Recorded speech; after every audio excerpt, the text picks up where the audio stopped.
Jagat maya digemparkan dengan temuan sebuah grup komunitas di platform Facebook bernama Fantasi Sedara. Polisi, Komdigi, dan pihak Meta masih menyelidiki siapa pemilik Warganet akun heboh dengan tersebut. munculnya grup komunitas Fantasi Sedara di media sosial Facebook. Grup ini berisi pembicaraan mengenai fantasi seksual dengan keluarga kandung atau incest. Kementerian Komunikasi dan Digital dengan sigap menindaklanjuti aduan masyarakat terkait sebuah grup komunitas bernama Fantasi Sedara di platform media sosial Facebook yang memuat konten fantasi dewasa.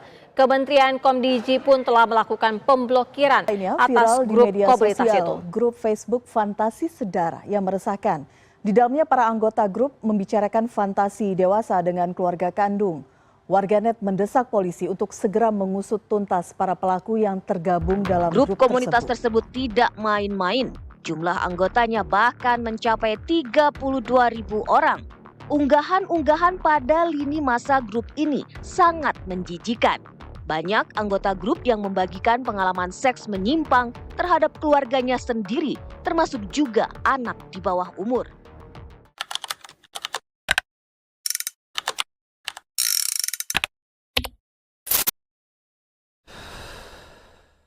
Tadi sore aku habis nganterin anak sama istriku ke rumah mertua.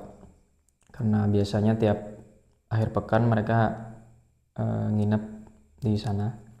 Dan perjalanan pulang, di sepanjang jalan pikiranku nggak berhenti-berhenti keganggu sama berita yang tadi aku taruh di depan. Rasanya campur aduk, beneran. Perasaan ini nggak enak banget. Marah, muak, jijik. Semengerikan itu, Pak. Satu grup Facebook yang anggotanya mencapai 30.000 lebih. 30.000 loh. Bayangin. Ngebahas konten-konten yang oh my god. Nggak tega loh. Bahkan buat cari tahu lebih lanjut aja aku nggak tega.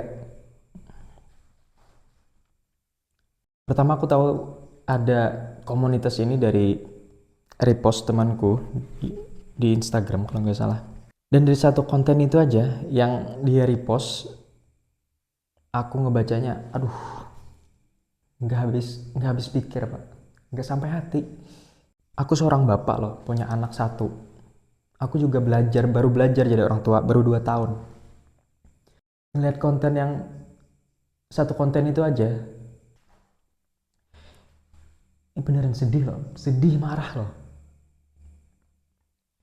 Ada seorang bapak punya anak yang di situ udah 5 tahun dan dia dengan bangganya ngeposting, lama lo nunggunya, 5 tahun aku sabar nunggu biar bisa. Oh my god. Ada loh komunitas kayak gitu. Dulu berita-berita kayak gitu aku taunya cuman dari berita kriminal loh.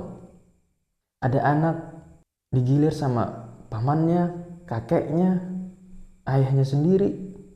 Itu dari berita kriminal loh. Sekarang ada komunitasnya. Terang-terangan loh di ruang publik mereka. Sedih bener, sedih. Komunitas, oh my god.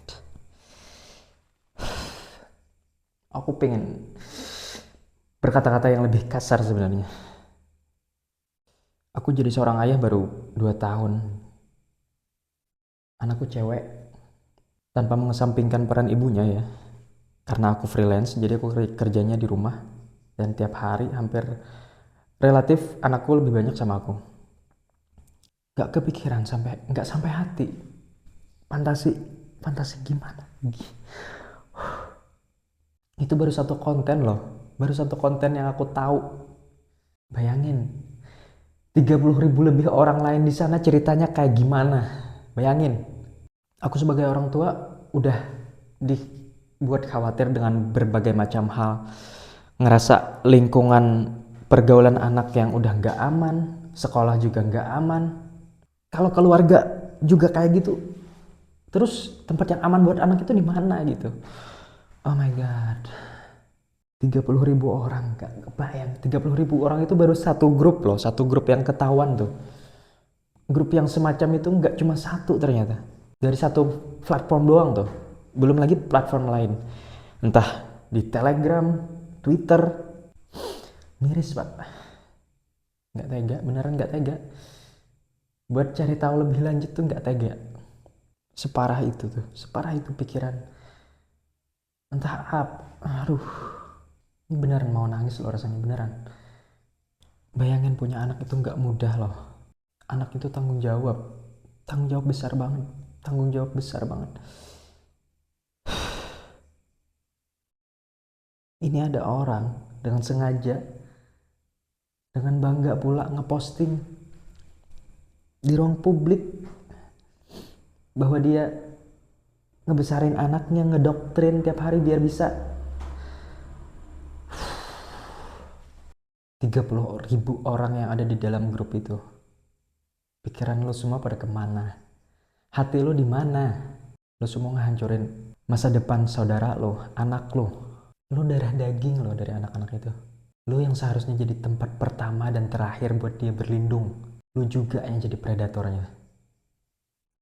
Entah apa yang salah di otak mereka, di hati mereka. Bayangin anak sekecil itu, ya Allah. Didoktrin loh, didoktrin. Baru satu konten itu doang. Udah nggak sanggup buat cari tahu konten-konten apa, postingan-postingan apa yang mereka bagikan di grup itu.